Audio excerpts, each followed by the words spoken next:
here are some tips on what you can do to make sure that you definitely don't gain and maintain, but possibly even lose some weight throughout the challenge. So you're either going to be hosting for the holidays or you're going to be a guest over someone's house. If you're going to be the host, it all starts at the grocery store. When you're buying food for the holidays, don't do overkill. The more food you buy, the more food you have to cook. Nobody wants to waste food, right? So if it's there, we're going to eat it. So start with buying less. Only buy so you can feed the exact amount of people that you plan to host for, and maybe have a day over of leftovers. You don't need to have a whole week of leftovers. So don't buy too much food.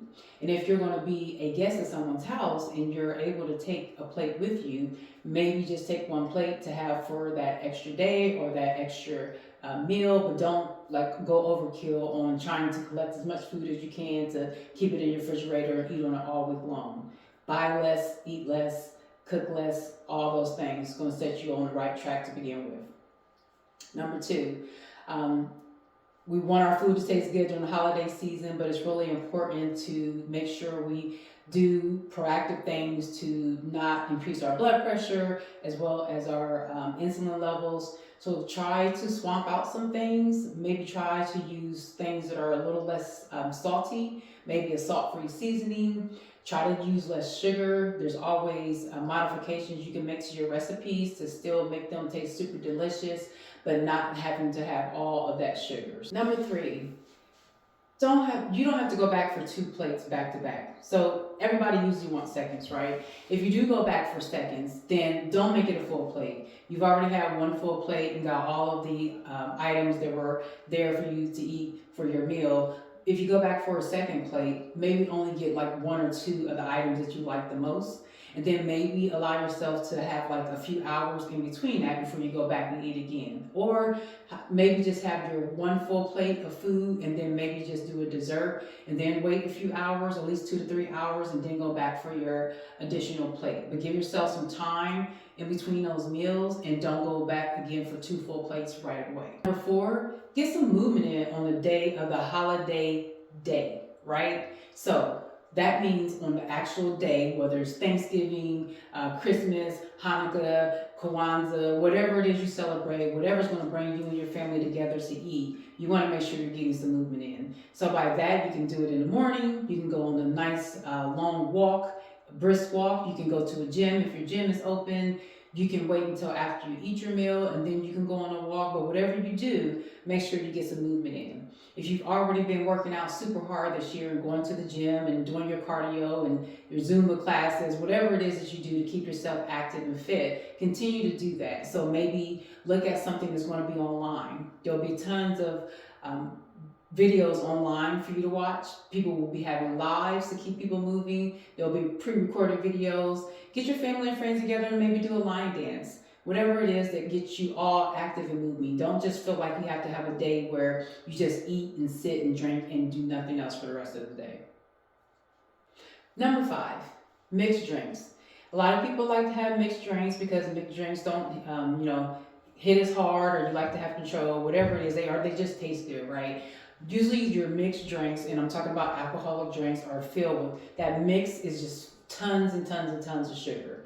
So those are going to add up. Just know that the food that you're eating that has all that sugar in it and all that salt in it, and then you're having all these drinks on top of that, that's just sugar, sugar, sugar, and that's super, super duper spiking your insulin, and that is going to go straight to fat storage. There's only so much your body can do with all that sugar all at once. That glucose is going right into your bloodstream. There's only so much your body can do with that if you're not using it right away by being active. So your body is going to go ahead and just store that as fat. So you are definitely going to be adding fat to yourself if you are just drinking lots of mixed drinks and eating lots of food with lots of sugar in it as well. So if you're able to, if you can be safe, if it's your preference, whatever it may be, maybe try to have drinks that don't include a lot of mixtures.